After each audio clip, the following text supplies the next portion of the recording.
So tonight we have with us Dr. Robert Kuckuck. He was appointed director of Los Alamos National Laboratory in 2005. That's probably how you know him. Does everybody know him? Raise your hand if you know him. Wow, this is so ridiculous then. All right, so I'm going to briefly introduce him, and how do you briefly introduce a man like this? I will try. Dr. Kuckuck worked at Lawrence Livermore National Laboratory for more than 35 years. Is there anybody who's exactly 35 years of age in here? Alan Carr? Your entire life he's worked at Livermore. He held a number of management positions, including deputy director of the laboratory from 1994 to 2001. Kuckuck received his doctorate in applied science from the University of California, Davis, and his master's in physics from the Ohio State University. I'm actually a Michigan guy, and no offense, you're okay. You're breaking all the boundaries. He did his undergraduate work in physics at West Liberty State College. In 2003, Kuckuck received the Department of Energy's Secretary's Gold Award, DOE's highest honor. The award citation by Energy Secretary Spencer Abraham recognized Kuckuck for superior leadership and for vision, dedication, and commitment to excellence that have directly resulted in the advancement of initiatives that are strengthening the nuclear security of the United States of America. Dr. Kuckuck held additional positions at Livermore, including assistant program leader of the solid-state lasers from 75 to 77. He was the assistant associate director for nuclear testing from 1977 to 79. He held lots of other important positions. He began his career as an experimental physicist. He was associate director for the nuclear test and experimental science from 84 to 91. From 1992 to 94, he was special assistant to the University for Laboratory Management. From 2001 to 2002, he was deputy administrator at the National Nuclear Security Administration, having responsibility for internal operations and organization restructuring. After NNSA, in December of 2002, Kuckuck was appointed senior advisor in the University of California's Office of Laboratory Management, working on laboratory oversight issues. Is his name Todd? Yes. Now, I remember the day when Dr. Kuckuck first addressed the LANL staff. He exuded such incredible warmth. So anybody who's heard him or knows him knows that he just has this incredible warmth about him. However, he's not a pushover. He has great expectations from people around him. That's one thing that was clear almost as immediately as his warmth. Now, I sent him an email to try to tease out some more personal information to use in this, and he responded with humility and warmth, and you know, he hasn't really changed. He said he left me with some great expectations. I will be impressed with whatever you say. No pressure. Anyway, Dr. Kuckuck says that he loves this place, the natural beauty, and particularly all the people that he met. He said that he and Marilyn, his wife Marilyn, considered the year that they spent here as one of the best of their lives. And he said personally that he became enamored with our histories here, the pre-Spanish, Spanish, the Old West, and the World War II. We miss Los Alamos, he says. So everyone, let's give a warm, and I want you to fulfill your duties to meet his great expectations, okay? Let's give a warm welcome to Dr. Robert Kuckuck. Wow.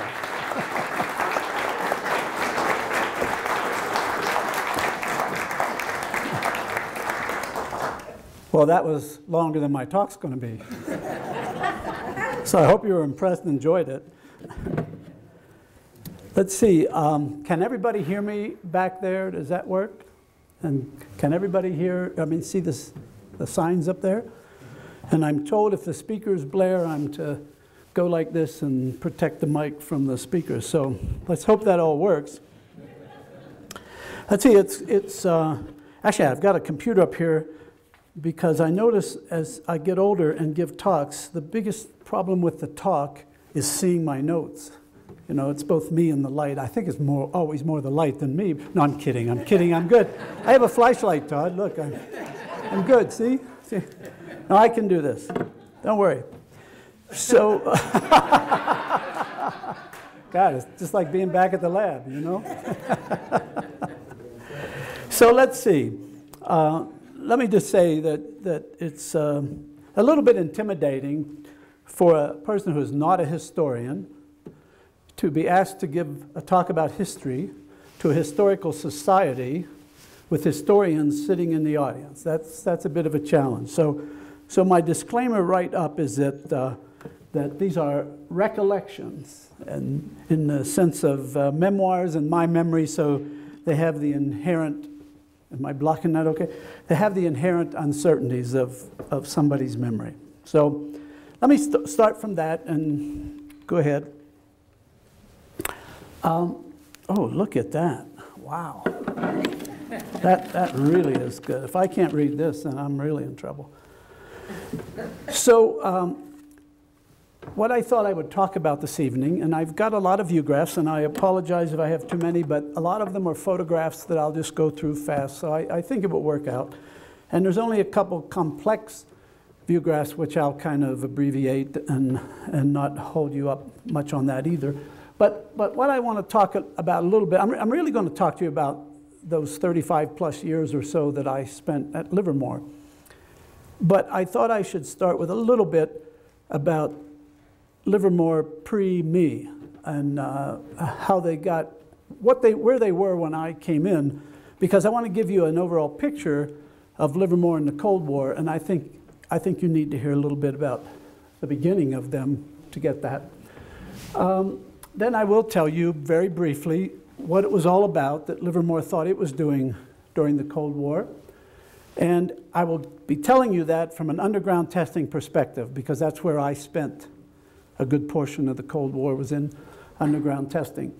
I also will tell you how lasers at Livermore got involved in all this, because Livermore now is a very big laser laboratory, and how that came to be in this whole thing, again in a very overview sense. And then finally talk about how it all ended for us one day, almost one day. So this is one of the two complex slides, and so don't try to work your way through all of that. I'm just going to make the following points from this. When World War II ended, and Oppenheimer left here and many other scientists left here, a big debate began in the country about whether we should go on and build the thermonuclear weapon after the so-called atomic bomb. And the sides were pretty well understood. Most of the scientists, scientific community, Oppenheimer, and the AEC did not vote for or encourage proceeding. And one of the main reasons for that was the technical uncertainties of trying to do that. On the other side was Edward Teller with his eternal optimism and with the military and wanting to get bigger and better. So that was sort of the debate that was underway for several years after the Manhattan Project. And then all of a sudden, the Soviets set off an atomic bomb, and I just spoke with a couple young ladies tonight that are involved in a National History Day, and they portrayed the event of the first Soviet nuclear test. I thought that was pretty outstanding. But that did change the debate. When the Soviets tested an atomic bomb, Truman then took the side of, yes, we're going to build a thermonuclear bomb. And so in January of 1950, he decreed that. But even then, the technical uncertainty still was at the forefront. However, then Los Alamos fired the George event in 1951, and that kind of erased most of the technical uncertainties. It was sort of a proof of concept that you could go forward, and that was a greenhouse test, of course. And at exactly that same time is when Teller left Los Alamos to go back to the University of Chicago, and from there he began to campaign for a second laboratory. Now, something that's kind of interesting in this period that I didn't even know, frankly, the details of until I was preparing this particular talk, is that Ernesto Lawrence, and it's called the Lawrence Livermore Laboratory, I didn't appreciate the effort that Lawrence was putting into trying to get the role of the University of California Radiation Laboratory involved in all of this. And he was worried about having enough uranium and so forth. So he got the government to fund a major accelerator project on an old naval base at Livermore called Materials Test Accelerator. And he had that program and had it underway at the time the greenhouse event and Teller seeking the second laboratory. And in 1952, the Air Force asked Teller to be on their science board, and that kind of crystallized, meeting General Doolittle, meeting Secretary of Defense, meeting Secretary Dean Acheson, and the momentum grew for a second laboratory, and AEC had to sort of cave in, and the rest is history. But what Ernest O. Lawrence saw was this opportunity that, gee, he's getting momentum for a second lab, I want to be involved. So he pulled Teller out to the Livermore site, showed him what he had going, and that's how Livermore became the site for this second laboratory. So September 2nd, 1952, the Lawrence Livermore Laboratory opened. It was the University of California Radiation Laboratory. Opened its doors, and so that's part of what happened before I came along. Here's where they went.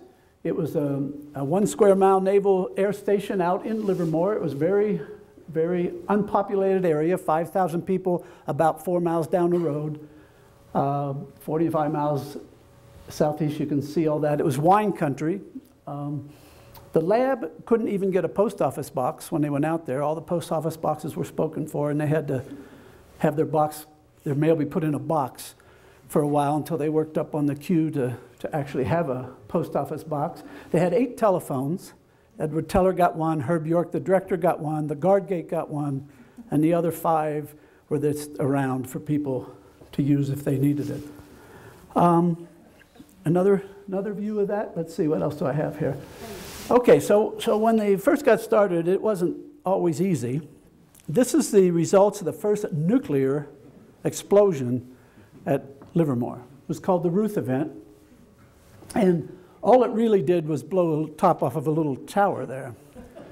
And that picture hung in, Dwayne Sewell was the head of testing at that time, and Dwayne Sewell was the deputy director of Livermore for many, many years. And I worked for Dwayne for a while, and Dwayne, till he retired about the turn of the century, oh, you feel old when you talk about things talking about the turn of the century. But back when Dwayne retired, he still had this picture hanging in his office, which he said kept him from becoming overconfident in anything he ever did. But the really funny thing is Bradbury was director here, Herb York was director at Livermore, and after that test, Bradbury sent a letter to Herb York asking, can we borrow your tower after your next test? That letter is in Livermore's little museum up there. It was great. So actually, things kind of went that way for the first couple years or so at Livermore.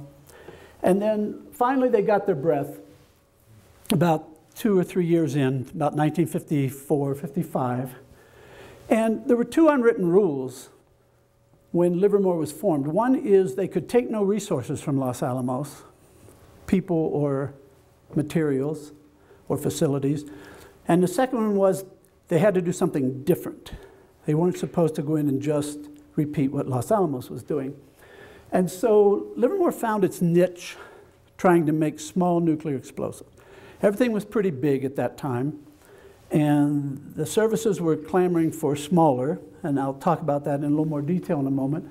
So Johnny Foster, who is still around today, and some of you may know and heard of Johnny, Johnny led the primary group that within a year or so designed successfully a 6-inch diameter atomic bomb. And that was quite a breakthrough. And you know, ever since I came to Livermore, I've been seeing this picture for years and years. And I've never quite, it always struck me a little strange to be pointing an atomic bomb with a big smile on your face. You know, I think I finally figured it out. I think the fellow sitting is either the designer or the builder. The guy looking down is his boss, and he's just found a mistake. And he's all, ha, ha, ha, you know. Just look at the other guy's face. You can tell he's not nearly so happy as all that. So Livermore, then 2 or 3 years did that. And then they also, because of this small thing, they had also developed, at that time, a small secondary to go with it. And this was done by Harold Brown's group. And Harold Brown left shortly after that to be the Secretary of Defense. But Livermore had then a small primary and secondary, and their first major weapon assignment then in the game was, I think, about 1957. They received an award from the Navy to do the Polaris, the first submarine-launched warhead, and that. So by 1955, 6, 7, 8, Livermore was starting to roll with kind of their own thing, mostly small outputs, and then the moratorium came along, the test moratorium with the Russians, 58 till 61. So they kind of stood down at that point. Now this is where I became aware of Livermore. It was 1962, the fall of 62. The moratorium was broken in 61, and in 62, Livermore, the U.S. shot, I don't know, 80 shots, 90 shots, large number of tests, and recruiting was under full bore. I'm sure I wouldn't have got a letter if it wasn't really a dire circumstance.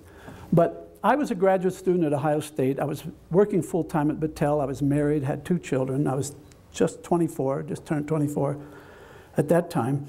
And I got a letter from the lab inviting me to come out for an interview. I had never heard of the laboratory. By that time, it was called the Lawrence Radiation Laboratory, because E.O. Lawrence had died by that time, and they named it after him. I had never heard of it, had no idea what went on out here, but I did know that a free trip to California sounded pretty interesting. I was in Columbus, Ohio, and it was cold and snowy. So certainly I'm coming for an interview, and I went out. And a couple things. First of all, everything was green and lush and beautiful, and I'd just come out of Columbus, and Marilyn was still back there with the kids and all this stuff. And the second thing I discovered is this fellow named Edward Teller, who had gone to this laboratory, was forming a graduate school. The Department of Applied Science, on site at Livermore, connected with the University of California at Davis. And so here was my opportunity to find a way with a salary to keep going for my PhD. So it was kind of a no-brainer for me. So I go home and show Marilyn the pictures, and hey, you know, let's go. And so off we decided to come. I told my thesis professor this. I was just finishing my master's degree, and I told my thesis professor where I was going, and he was a wonderful man, very, very pleasant, supportive guy. But he froze up when I said that, and he called me a prostitute and never spoke to me again. I mean, that was the view of some physicists in some areas about nuclear weapons work at that time. Frankly, it was also new to me that I didn't kind of appreciate any of that. I didn't have all this history of what was going on and had gone on since World War II. So anyway, so we got in the car and came to California. Now the first surprise that I got in this whole thing is you can see up in the left hand what we were envisioning coming to, and you can see in the right hand side kind of what we found in Livermore. I mean, it was so dire that I couldn't bear to tell Marilyn this was Livermore, and so we just kept driving. And I went to Palo Alto. We stayed in nice Palo Alto that night, and I kind of built her up for the next day. And so the two things that I learned was that Livermore is not the coast of California, and I also learned that April is not July in California. I'll show you a couple more pictures of the laboratory in 1963. Now it had grown a bit. You can still see the airstrip with the X on it of the old naval station. And this is the southwest corner of the laboratory. The laboratory was 1 square mile in size. And go ahead, Heather. Here's another view looking west along East Avenue. About 2 or 3 miles down that road, you come to Livermore. And so, again, you can see it has grown quite a bit from the 1952 version that Lawrence and Teller came to. And in fact, in this picture, you can see right almost in the middle of the slide, kind of a dark building. That is the accelerator building that Lawrence had built But then that contract went away, but the building remained there. But so that's, and the trees that go around the edge go around exactly 1 square mile. Go ahead, that's another one. This is stepping back to the east and looking to the west. You see the 1 square mile, and it's very distinct there. And that is the size of the Livermore lab. Across the street, that little piece that looks like the state of Idaho or something over there, whoops, excuse me, that is Sandia Laboratories.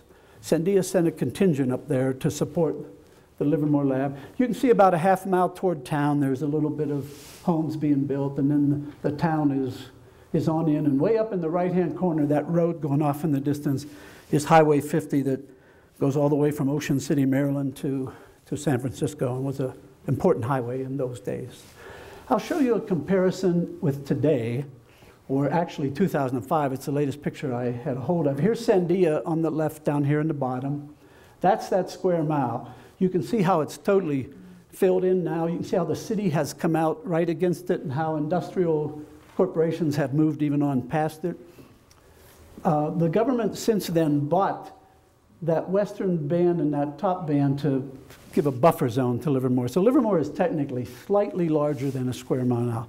The trees are the square mile. And to behind us, there's nothing but ranches and going out into the Central Valley. Livermore lab really sits on the eastern boundary of the San Francisco metropolitan area. And one more comparison is to show you it. Turns out Livermore's a little smaller than Los Alamos. That's the Los Alamos site, and that little blue square is Livermore sitting in the middle of it. So we had a little less to worry about as far as security and facilities and space. So, okay, so that's what I arrived at in Livermore. Let's see, let me think here. At this point, I'll tell you about my second surprise. The first one was coming to California. My second surprise was Edward Teller. And I'll show you the next picture here. I tried to find the sternest picture I could find of him because he sure looked that way to me in those days. I came with my family, got settled. It was August, a hot summer day. Typically got 110 or so in Livermore. And school was starting in a month or so. And I get this phone call from a lady who says, I'm Dr. Teller's secretary, and he would like you to come up to talk with him. Well, I mean, literally, that is like God calling. I mean, I'm 24 years old. Oh, my God, what does he want, you know? Well, he's going to interview you to see if you get into school. And I thought, oh, my gosh, I thought that was a given. That's why I came here. I've got my kids. You know, holy Toledo. So I go traipsing up to his office, pure panic, and I get ushered in, and between the accent and the eyebrows and the spirals, I mean, it was hell. And so he starts these questions. You know, he's asking me about mathematical equations that I'd never heard of before, and all this kind of thing that just I had no idea what to say. Then he would switch to some very personal question. Well, where did you come from? Do you have a family? You know, yeah, my wife, I have my 2 kids. How did you get here? Well, we drove across country this summer. Drove across country with 2 little kids, you know? Did you have air conditioning? No. 2 kids, no air conditioning? You know, and I'm just sitting there thinking, oh my God, this is terrible. So all of a sudden, in the middle, his secretary sticks her head in the door and says, Dr. Teller, there's somebody from the New York Times or Time Magazine, I've long since forgotten, on the telephone. Edward says, excuse me. And he picks up the phone. 20 seconds at most, he says, you're wasting my time. And he slams this down, turns back to me, and I'm thinking, oh, God. So then he picks up again. And he said, at that time, the policy was you could take your classes for your PhD on company time, this sort of thing. But when you got to the position of having to do your dissertation research, you had to go on leave without pay. So he says to me, okay, 2 years, you will go on leave without pay. You have no salary. How are you going to take care of these 2 kids? And I'd never thought of that. You know, all my long-term planning, I just never I just never thought of that. And I said, I'll figure that out. Dr. Taylor says, well, what will you do? You have no money. What will you do? And I'm sweating, and I'm thinking, oh, my God, I'm not going to get into school because I haven't got this plan. And I was in pure panic. And he says to me, so, tell me, how much money do you make? And I was kind of proud. I stuck my chest out. $750 a month. He goes, pah, you'll never miss that.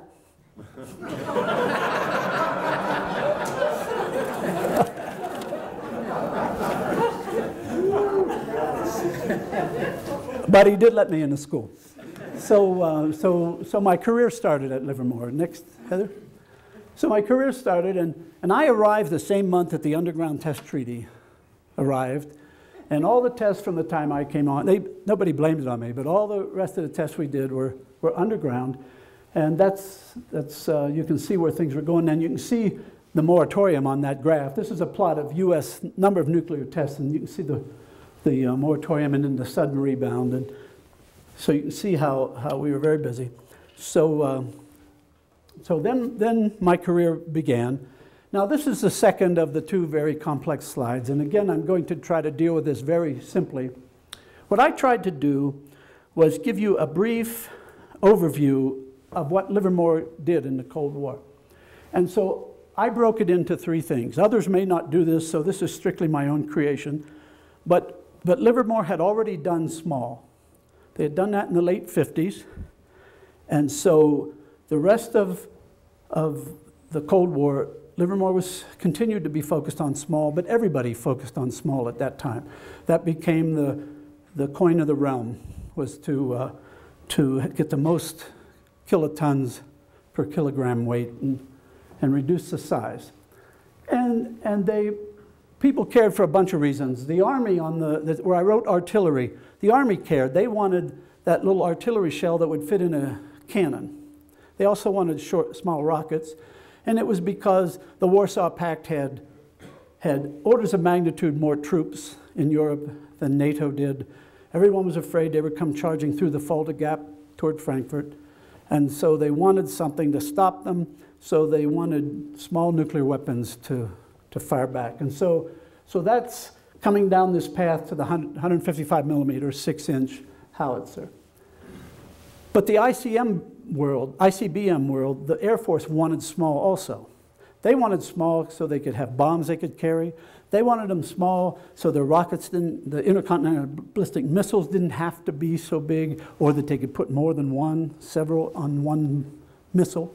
So the Air Force was very interested in small, and that's that track along the top. And Livermore, later on in the early 70s, did the Minuteman III, and then later the Peacekeeper and the MX. And the Navy wanted small so that they could get in the game. They wanted to have nuclear missiles on subs that could be fired from subs, and so they needed small. Everybody needed small.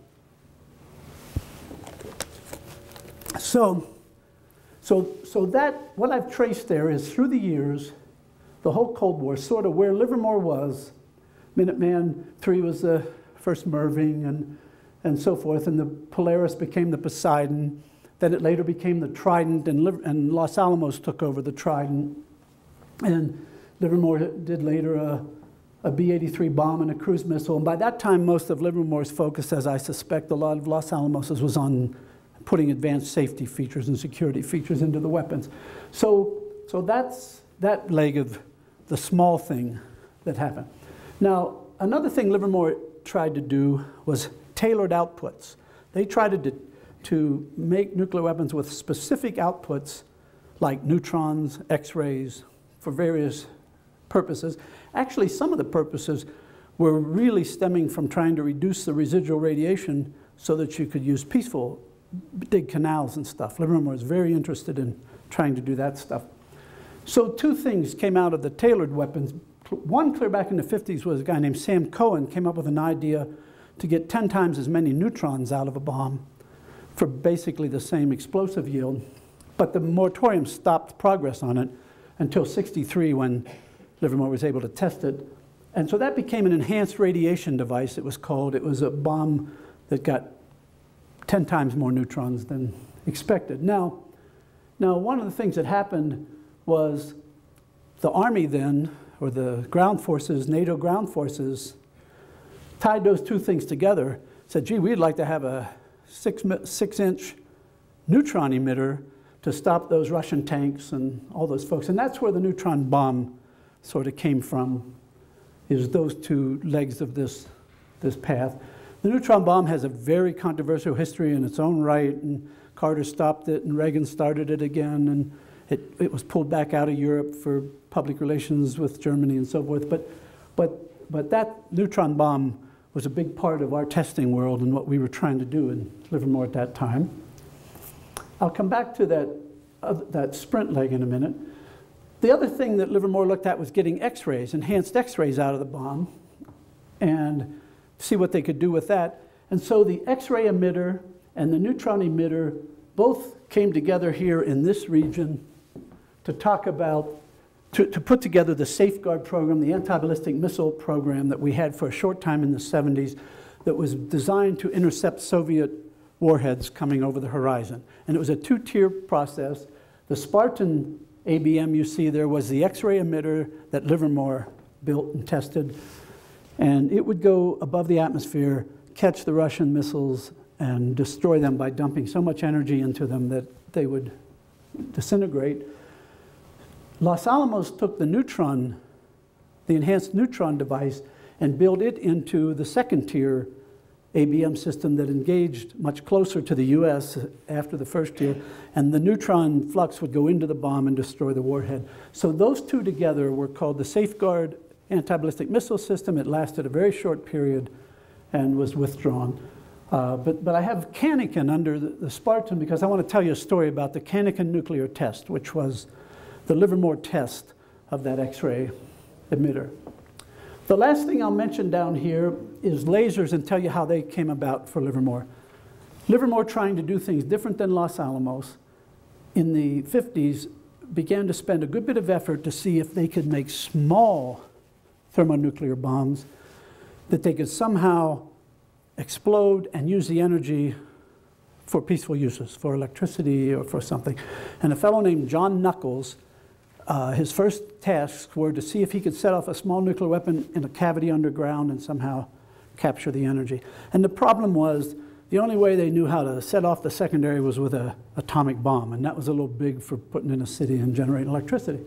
So they were struggling along with those concepts when the laser was invented in 1960. They immediately recognized that a laser puts out high energy densities, enough energy density power that they might be able to use that instead of a primary, instead of an atomic bomb, and light the secondary that way. So a program started in Livermore in 1962, and it has continued on for, what, 50 years now, or whatever that is. So we have NIF, the National Mission Facility. These were all major lasers along Livermore's path, each one of them at the time being the largest laser in the world. And it was all about building lasers intense enough to explode little thermonuclear capsules for two reasons. One was to create pressures and temperatures that allowed you to study nuclear weapons without testing underground. The other was to see if you could actually get enough energy out of them to make them useful. That program still continues. It hasn't got there yet. It is helping the weapons program. It has not reached ignition yet. So that in a really superficial overview was what went on at Livermore for 40 years of the Cold War. And I participated in it from '63 on past this time that we quit.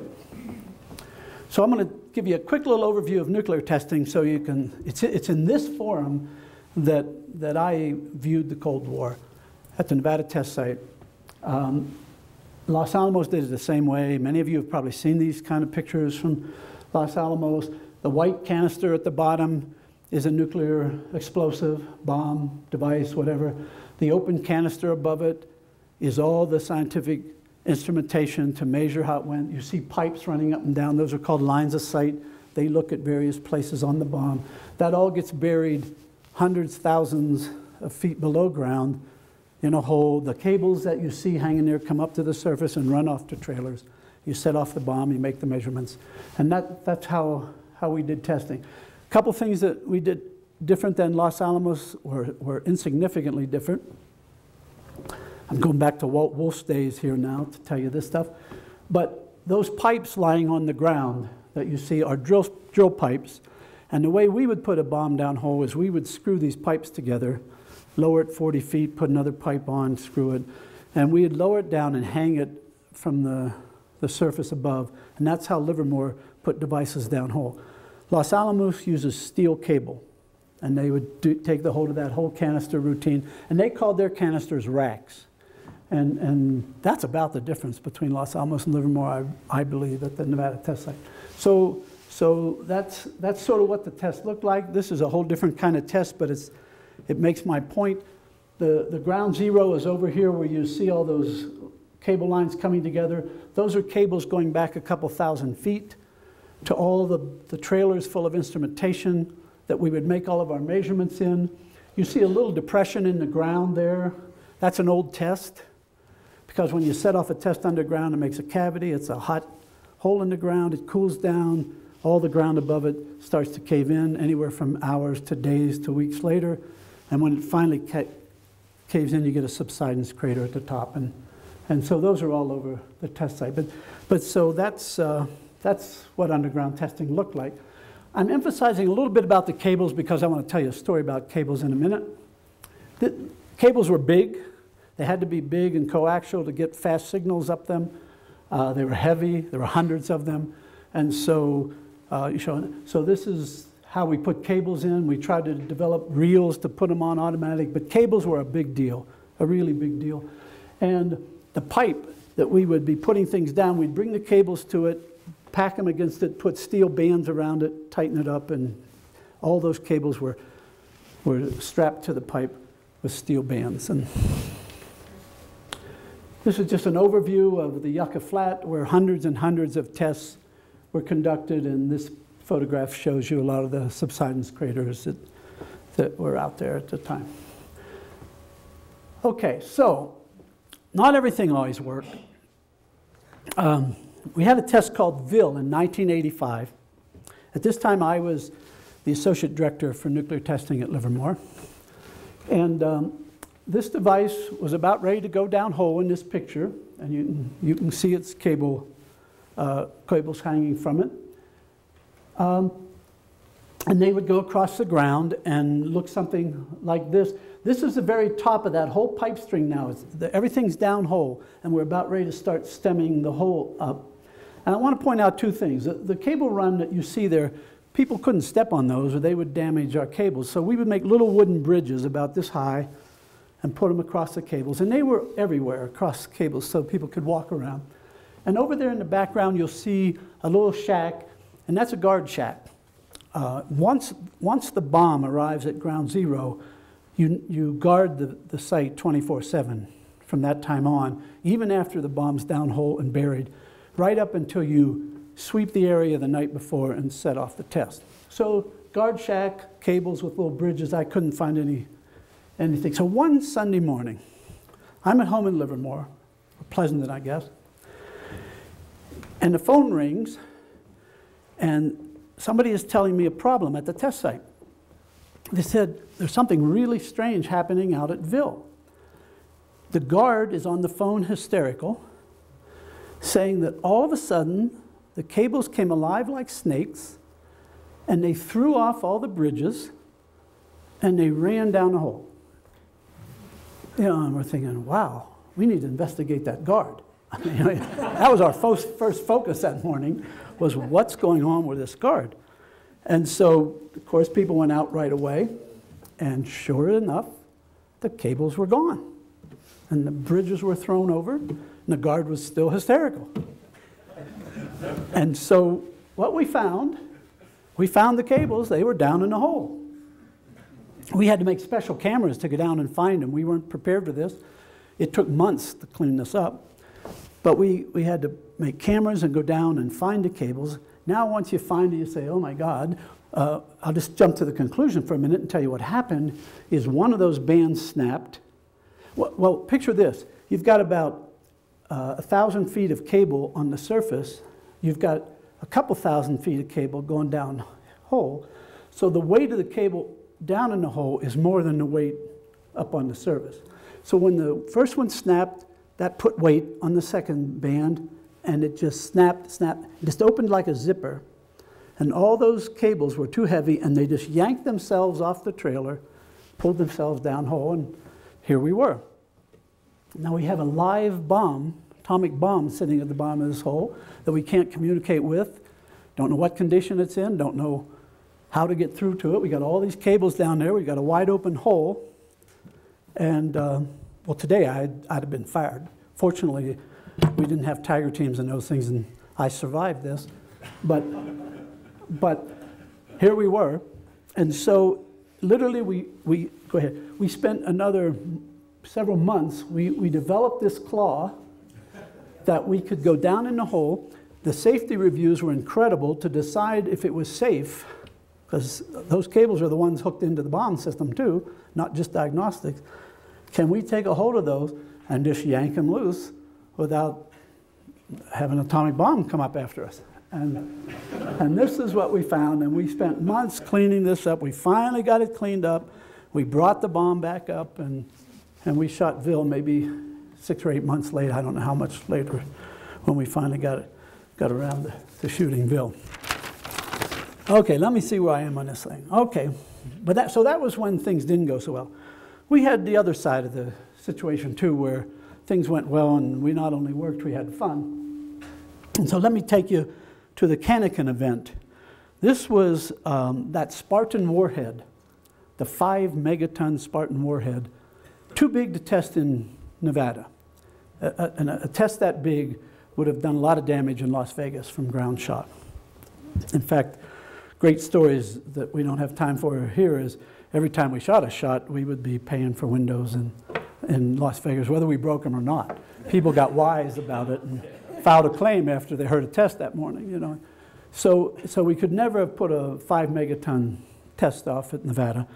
And so the place that we found to do it was on Amchitka Island, which is far west end of the Aleutian Island chain off of Alaska. It's really in Russia's backyard. We were 700 miles from Russia.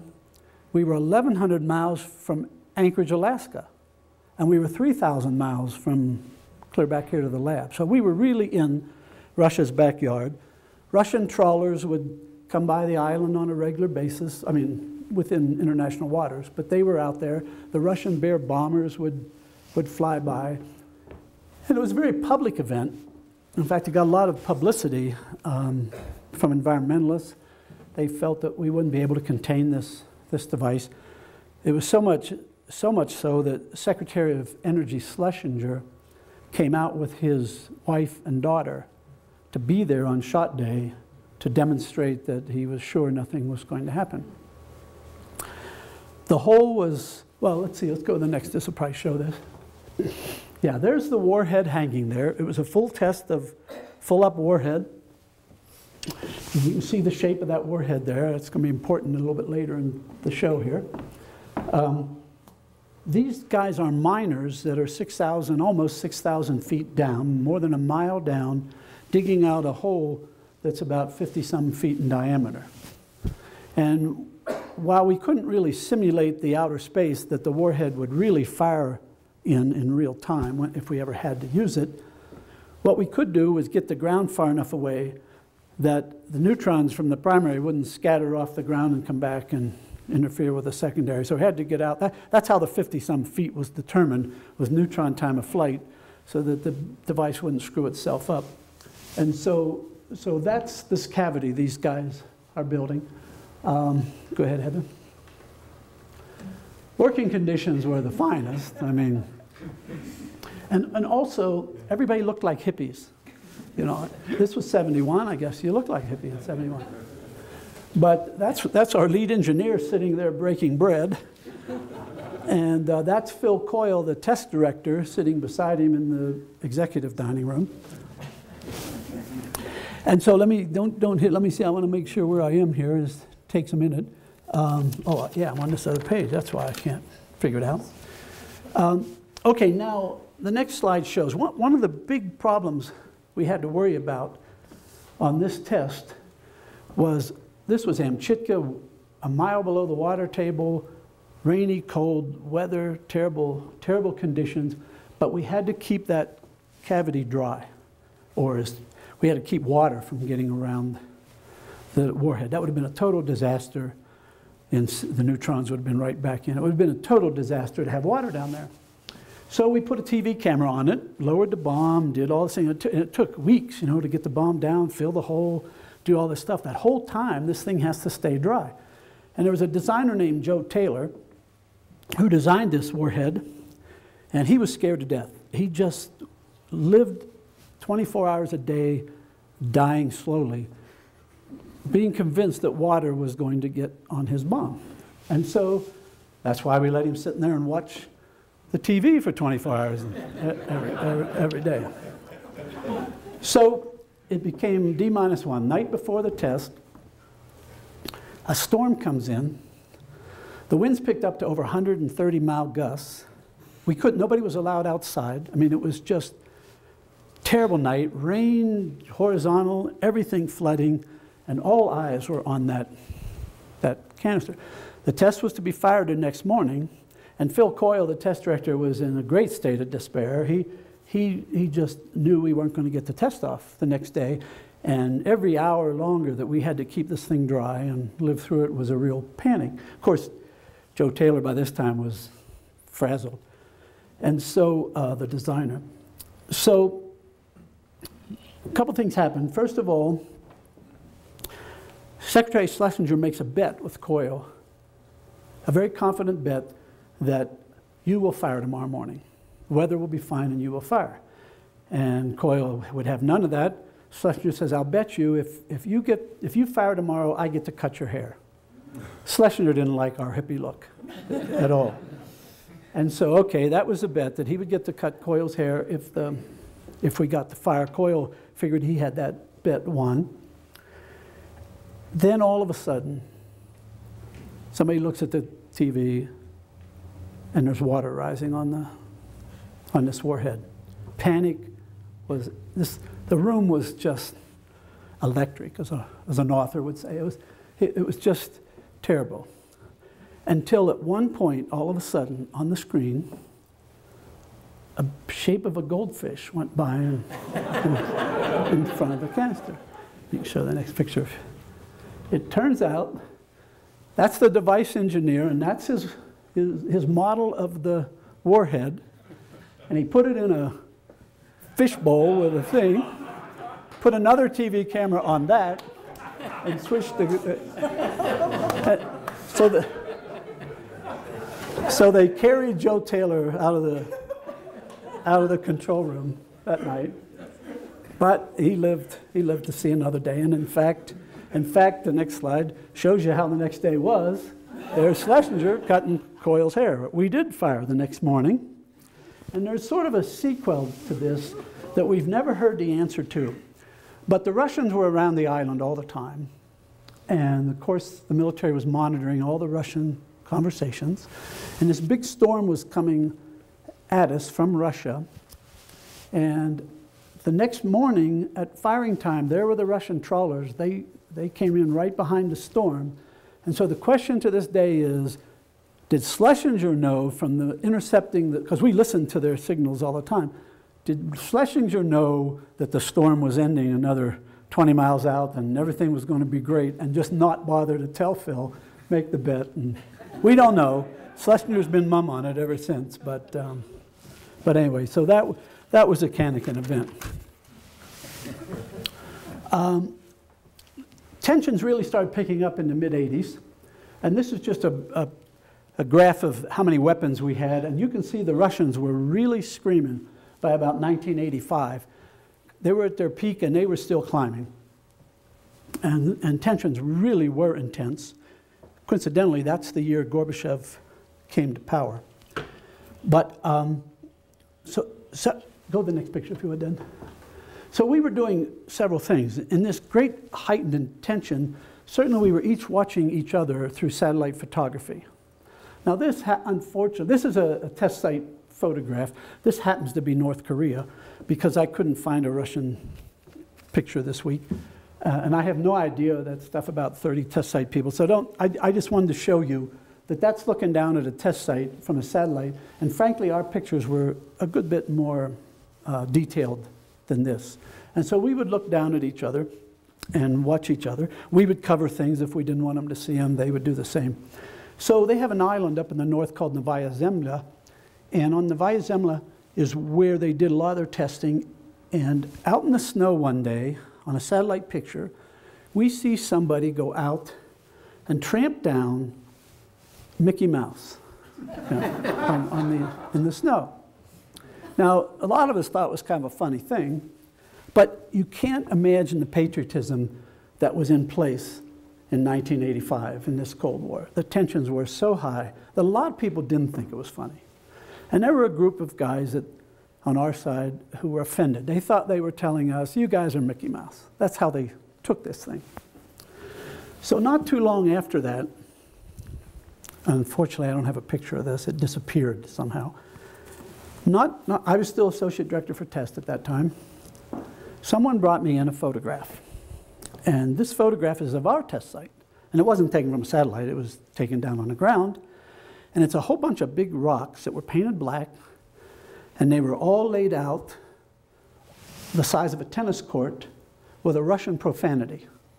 And that was what our guys were sending back to their satellite. And I'd love to have that satellite. I can't find the Mickey Mouse nor I saw you shake your head. If you've got the Mickey Mouse photograph, I'd love to have that.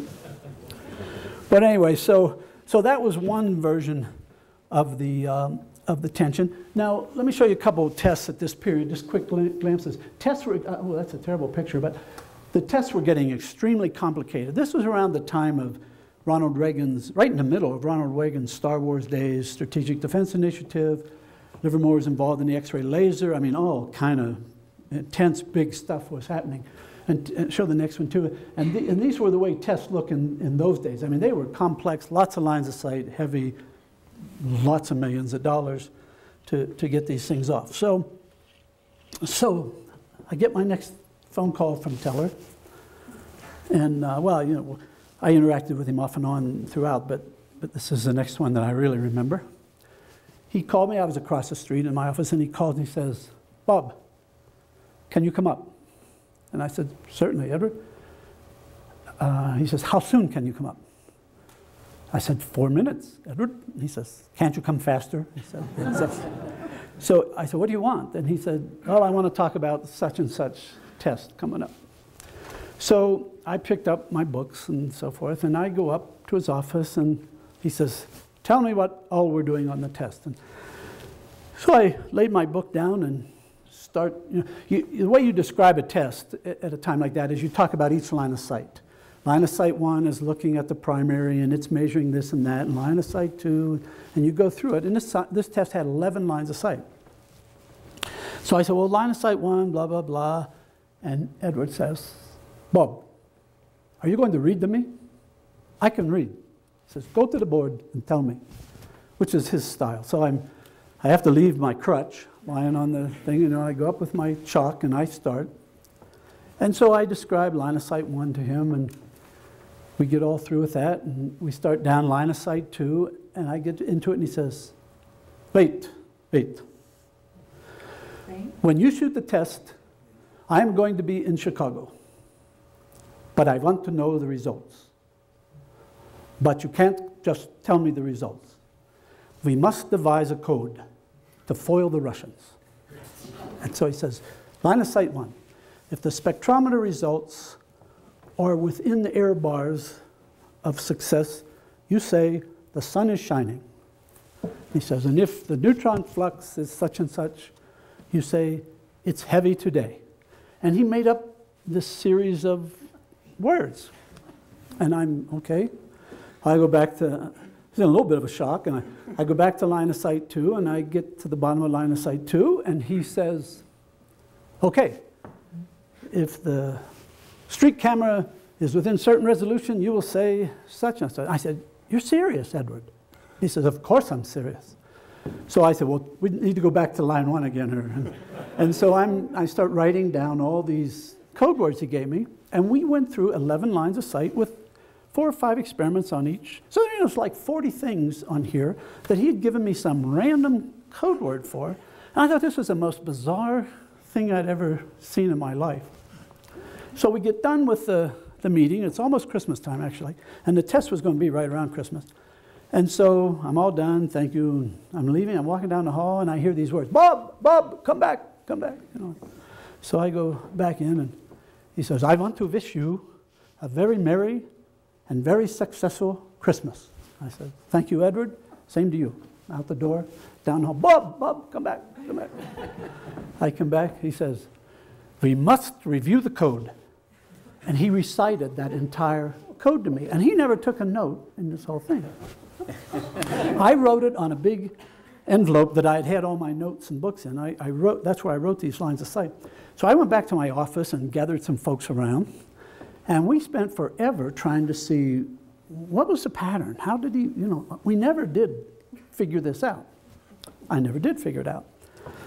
So comes time to shoot the test. It was winter time, bad weather. The test ended up getting delayed almost 2 weeks without the test site. So by the time we did fire the test, Teller was no longer in Chicago. I got the results late in the day. We shoot in the morning. By afternoon, you get the results. And so I go into the back of the control room, and I start having people try to find Edward Teller so I can tell him the code. I've got my notes there, and so on. And so I finally track him down, and he's in Palo Alto, California, Stanford, having dinner with Secretary of State Schultz. And they call him, and he comes from dinner to the phone. And I said, Edward, we shot the test today, and I'm here to foil the Russians. And he says, oh, I'm very busy now, Bob. I'm with the secretary. Just tell me, Bob, are you happy? And I said, yes, Edward, I'm very happy. And he says, Bob, if you're happy, I'm happy. And if you're happy, the secretary will be happy. Hangs up the phone, goes away.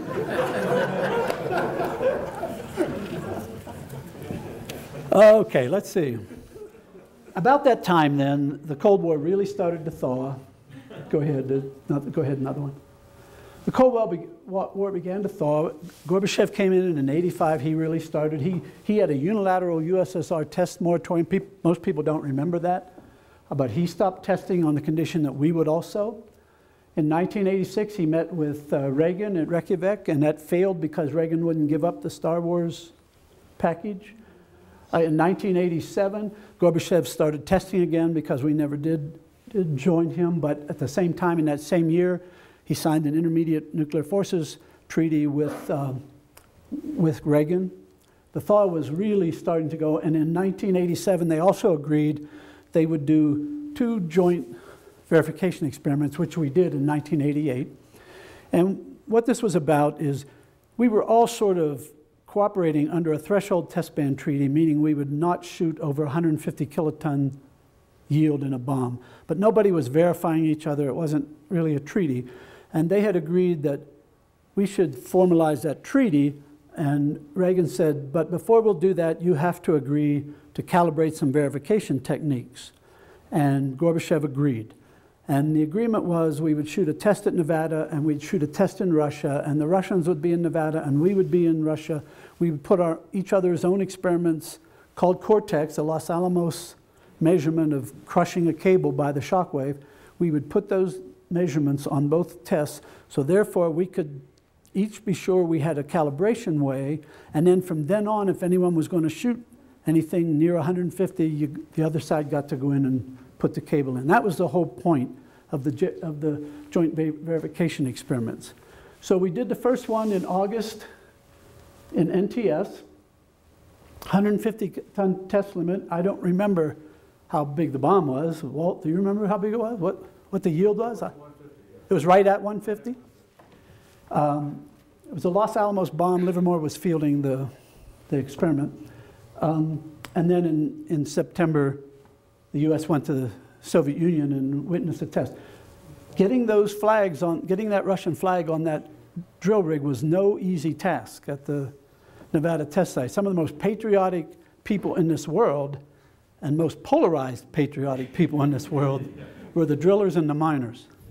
And the drillers were going to walk off if we put that Russian flag up there. And it really took almost an act of Congress, it certainly came out of Washington, to get that Russian flag put on the top of that drill rig. This is the war room. This is where where the government would make its decision to tell the laboratory, yes, you could shoot. The government had the authority to say you will shoot a test and you can push the button, although a computer pushes the button, but the permission came out of this room. The man in the white shirt at the table leaning back talking is Jim Magruder, a Department of Energy official. He was the man who would say, yes, you can shoot this test. I'm sitting to his left in that blue shirt, and all those people around the table with me is the Scientific Advisory Committee. I was the chair of the Scientific Advisory Committee, and it was our job to look at all the weather data, look at the FAA flight data, look at all the aspects of the test to tell the laboratory, yes, you can go ahead and fire. So that's why we were sitting there. You won't be able to tell it in this room, but this fellow right here is Paul Robinson from Sandia, and the person up there in the blue shirt sitting on that little step is Byerly from Los Alamos, head of the weapons program, John Byerly.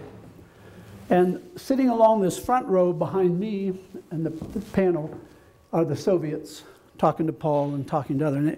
And I can't tell you how unbelievable it is to sit there and be counting down an American nuclear weapons test with Soviets sitting behind you talking in Russian. I mean, it was astounding. I'm going to take a minute and tell you a couple stories about the Russians. This is just a picture of the Russians at sea with Siegfried and Roy in Las Vegas. There's lots of great stories about the Russians. I'll just quickly tell you a couple. One of the ones that I remember most, there was a lady named Frances Gwynn from the Department of Energy who would chauffeur them around the city on the weekends on a big bus. And a couple things happened that were just amazing. First of all, the Russians had with them a lot of guys who never spoke. And those were clearly the KGB watchers. And I remember at one point the bus pulled up to allow a quick walkthrough of a casino, and one of the minders, as we called them, one of the KGB guys started screaming, "Where are they going? Where are they going? They're out of sight, they're out of sight." Because these Russians had gone into the casino. I don't know, we just laughed. I don't know if he thought they were going to defect in there or win $1 million or what he thought they were going to do. But he went berserk. Another thing that happened that was really funny was about supermarkets. She had taken them to a couple different supermarkets in Las Vegas, and the Russians would buy every banana. When they went in, they just loved bananas. Clearly they weren't getting them in Russia. And they would scoop up every banana and take the bananas. And the other thing that they bought a lot of were pacifiers for their babies. It was fascinating that was something really important to them. But nevertheless, they loved these supermarkets, of course. And one of their senior officials became very irate at one point and was accusing us of taking them only to the supermarkets that, you know, we scientists and other people can go to. Not everybody in America can go to those. And there was this big argument, and Francis went and got a phone book and had them pick whatever supermarkets they wanted out of this phone book and go. Now, whether that ever convinced them, I don't know. But the stories were amazing of how that was all happening. Let's see. Go ahead to the next one. So then the thaw really accelerated. We're really coming to the end now. In 1989, Bush was in there, and he signed the START 1 treaty with Gorbachev. They declared the war over in December of 1989. The Berlin Wall fell. In 1991, Gorbachev declared another unilateral moratorium, and the whole USSR dissolved on December the 26th of that year. And then suddenly it all ended. In September of 1992, George Bush I, Sr., declared a moratorium in the United States. We stopped instantly, and that tower still stands. It's a Los Alamos tower for the ice cap event. that was scheduled for 1993. It never got there. And it sits with all the canister, or rack as it's called here, inside. And it's used as a museum today by the department as they take people out there and show them around. And that quickly, the testing game was over. My experience with the Cold War was kind of over at that point. And I'll just finish with one last story. This is a photograph of Edward on his 95th birthday. A little bit before this, when he was younger, he was 93. His office was next to mine in the last few years at the lab before I retired. He was still there when I left. He was there when I came. He was there when I left. And so I told him I was leaving. We used to chat every once. I told him that I'm leaving, going to go to Washington. And he said, "So tell me, Bob, what should I do next?" And at 93. So what do you say to him? And I said, "Well, gosh, you inspire our people very well. Just keep inspiring all of our young people." And so then he told me he was writing his memoirs and told me about that. And then he says to me, you know, in all my meetings with Edward always started with, "So tell me, Bob," and they always ended with, "I don't know, Edward," because he would just keep asking until I couldn't answer it anymore. And so I saw this coming, but there was no escape. He looked at me and he said, "So tell me, Bob, is physics dead?" Now, what do you say? You certainly don't say, "Yeah, Edward, it's dead. Let's just sort of put this thing to bed," you know. I knew that wasn't the answer, but I also knew what was going to happen when I say yes, or say, "No, it's not dead." And I said, "Oh, of course not, Edward." And so then he said, "So tell me, Bob, what are the 4 most important things in physics today?" Well, I hadn't known the most important thing in physics probably ever, and certainly not in that period of my life. And so what do I say to him? Well, it turns out, to my misfortune, I had read in the New York Times that morning about some professors in New England that had slowed the speed of light down in materials and were able to store energy in it, store information in it, and then speed it up again. And I said, "Well, look at this stuff. It was just in the paper today, you know, about slowing the speed of light down." And he said, "So tell me, Bob, how does that work?" And I couldn't quit, you know. I just kept answering him. And so I tried to remember what I read. And I said, "Well, you know, they were using bismuth ions. And they were looking at the electron spin states." And I'm rambling all this crap that didn't mean anything. And he says, "I don't understand it either, Bob."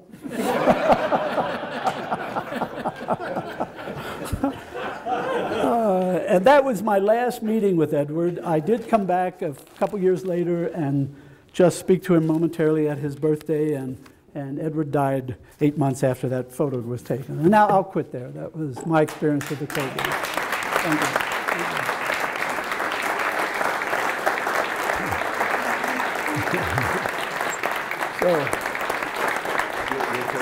Sure. Questions?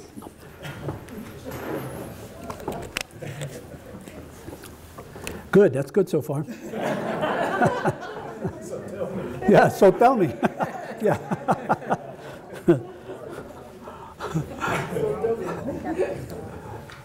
There was one event where there was a huge leak. Were you the test director back in the day? Oh. Can you go to, I actually have a picture of that. Can you go about 4 or 5 slides beyond this into the backup slides? Keep going, that's it. That was it. Yeah, is that the one you're talking about? Funny I should predict that, isn't it? Well, that was Bainbury. It was a 10 kiloton test in 1970. And it was a Livermore test. I wasn't going to mention this, but it was a Livermore test. And about 3.5 minutes after the test went off, all of a sudden this plume came out to, I don't know, 10,000 feet, some big number. I don't remember it anymore. And many, many megacuries of radioactivity. The radiation equivalent to the fallout of a small nuclear weapon came out of that hole.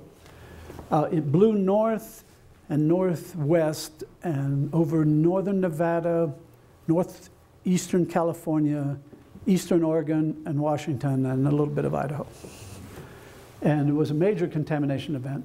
We stopped. What happened was we didn't understand the geology quite well enough, and the explosion fractured the ground over here, and the steam drove the radiation up through these fissures, but somehow, and that was part of the leak, but frankly, somehow in that whole process, the plugs we had in the hole also failed.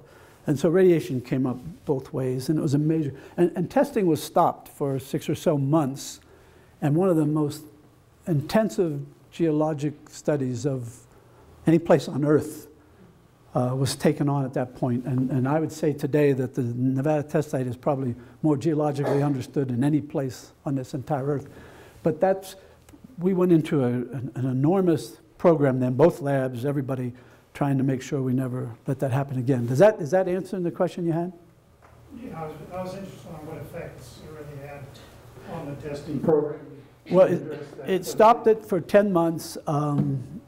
Let's see, there were 86 people were on the test site were irradiated. 2 people died 2 years later of leukemia. There were many lawsuits, but particularly the lawsuits about the 2 people who died the government was found having made some mistakes, but nothing negligent. I think that was the court ruling, but I know that the people did not collect on this through the courts. The courts exonerated the government, and I'm glad I didn't have to defend against that case. I'll tell you, that was pretty heavy, but that's what I know of it. That's what I remember. Other questions? Don't expect me to have a slide for every one of your questions anymore. I'm not Siegfried and Roy. When I came to this lab in '76, I was talking to some old timer who raised a question in my mind I never got straight. We were talking about the Minuteman III warhead.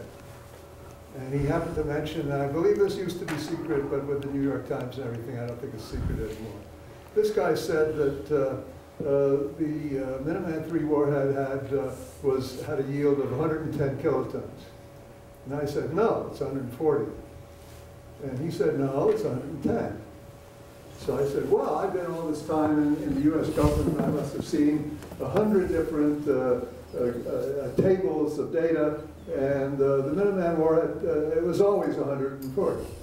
And he said, oh, but that's being measured in California. Oh, I see where you're going. I do have that yield. I was going to look it up. But I see where you're going, yes. He went on to say that Livermore tends to exaggerate it. Okay, I can clarify, but I can't give you the answer. I'm sure someone in here probably remembers, and I knew it one time and I've forgotten. There used to be California kilotons and kilotons.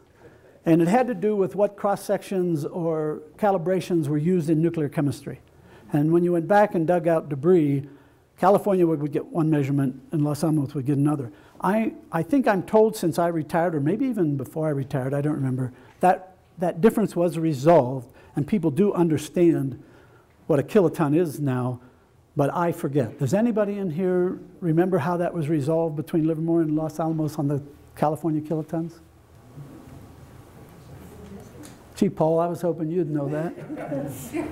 Anyway, he was right. There was a discrepancy, and if he said it that way, that says Livermore was given the higher yield.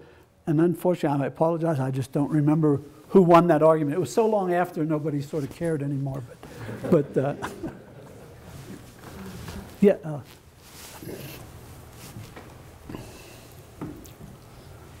Could you comment on the tunnel tests? Did the DOD actually, the labs supply the devices, but were you involved in that, or what's your recollection as the early history of the tunnels? Well, I got involved in the tunnels about 1964 or 5, right after I came to the lab. And the way that worked, I forget what they were called then, DNA, Defense Nuclear Agency or something, is that what they were called? And, or DASA, Defense, yeah. What would happen is the labs would provide the warheads and the weapons, and that would provide the radiation. The purpose of the tests were to expose military and other hardware to an atomic bomb or to an explosion so that they could harden their electronics or harden their equipment so that if we had a nuclear war and they were encountered in a nuclear atmosphere, they could survive.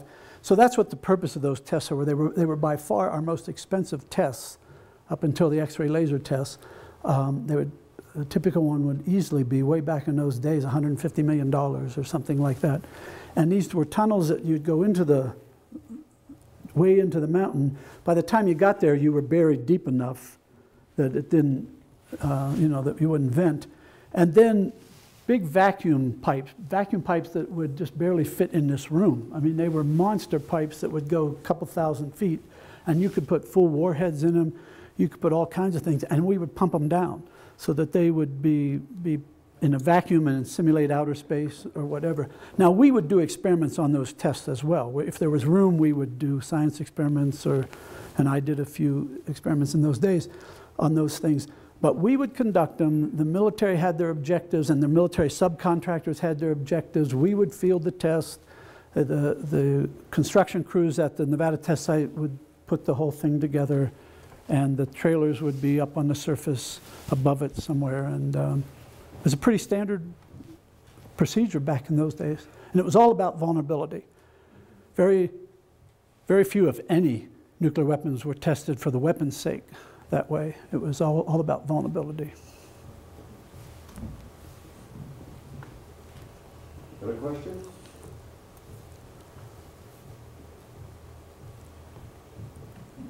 Okay, thank you very much.